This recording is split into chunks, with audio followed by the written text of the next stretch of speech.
we have a similar looking differential equation, and let's probably do the same thing. Let's check for exactness. So I will label this as partial of f with respect to x, and I'll label this as partial of f with respect to y, and we'll check the mixed partial. Meaning that we will check if the partial with respect to y of this, namely negative y plus 1 minus cotangent x. If this right here is the same as the partial with respect to x of that, then we can proceed like how we did it earlier. But unfortunately, when we take the derivative of this with respect to y, we get negative 1. The rest are just constants. And when we differentiate this, we get negative cosecant square x. So unfortunately, this differential equation is not exact. No, but almost. Because some of you guys might notice, if you write cotangent x as cosine x over sine x, then we have an equation with fractions, and you can multiply everybody by sine x. And in fact, if you do that, you will get back to the equation that we got earlier and can solve it because we solved it already. So who in the world divide everybody by sine x? Yes, the person was me, because I want to talk about how to solve an almost exact differential equation. Usually for this kind of equations, they are very hard, but hopefully you or instructors can make these kind of equations a little bit more fair.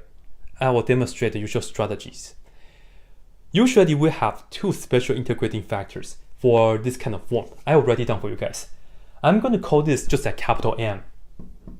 Right? So M is a function of x and y, and then right here we multiply that by dx, and then we add it with n and xy, and then multiply by dy. And let's say this right here is almost exact. Almost exact.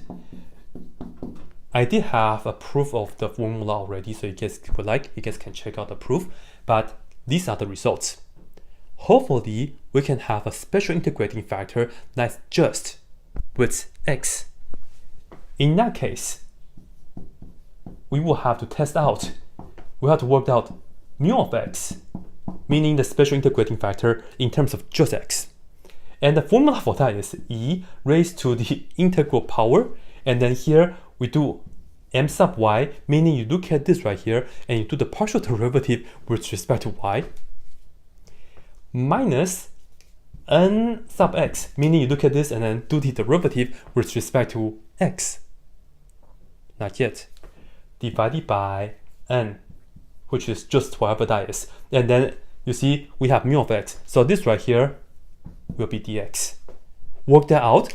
If this right here is in terms of just x, then we are in luck because we can multiply everybody by that expression and then we can finish it. Or the other one is, what if we have a special integrating factor that's in terms of just y? Then in that case, the integrating factor is mu of x, mu of y, and that will be equal to e to the integral power. And it's kind of like reversed. You have n sub x minus m sub y divided by m, and then in the y world.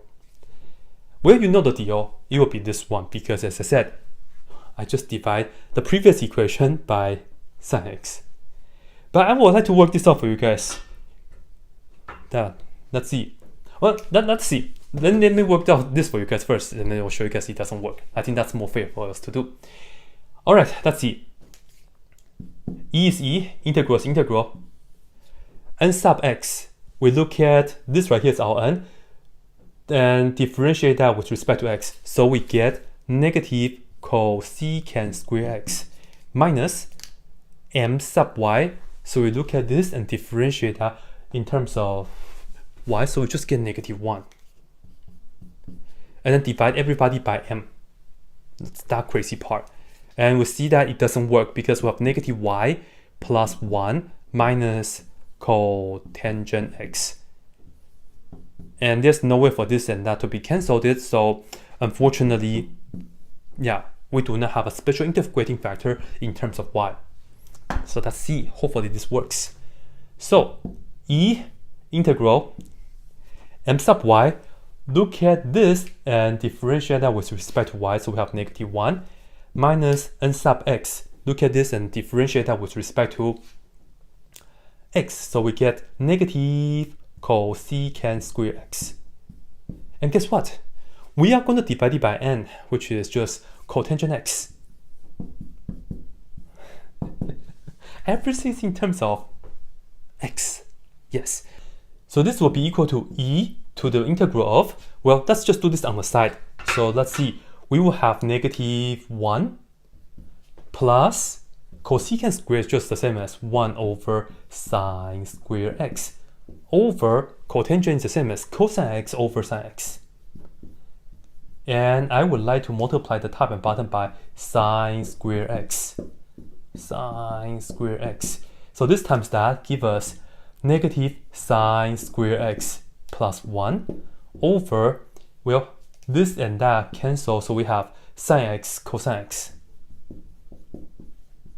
But on the top, this right here is what? It's actually just 1 minus sine square x, which is cosine square x. So this and that cancel. In fact, we just end up with cosine x over sine x, which is cotangent x.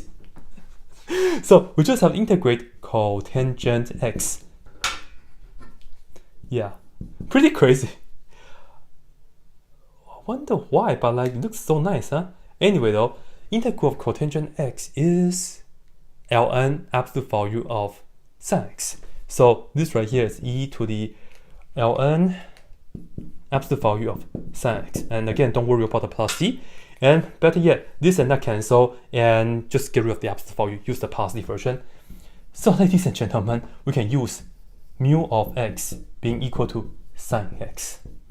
So this means we are going to look at the original differential equation and then we'll multiply everybody by sine x. So let's go ahead and do that real quick.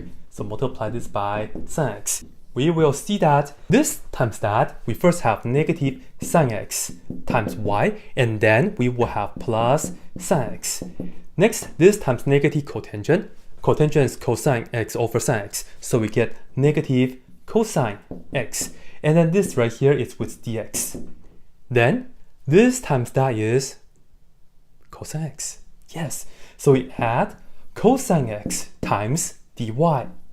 And of course, this times that is equal to 0. And of course, we also have the initial condition, y of negative pi over 4 is equal to 0. And you know it, solve it like how we did it earlier with this initial condition. Let me tell you, we will still end up with the answer, y equals 1 plus tangent x. Ah, so cool.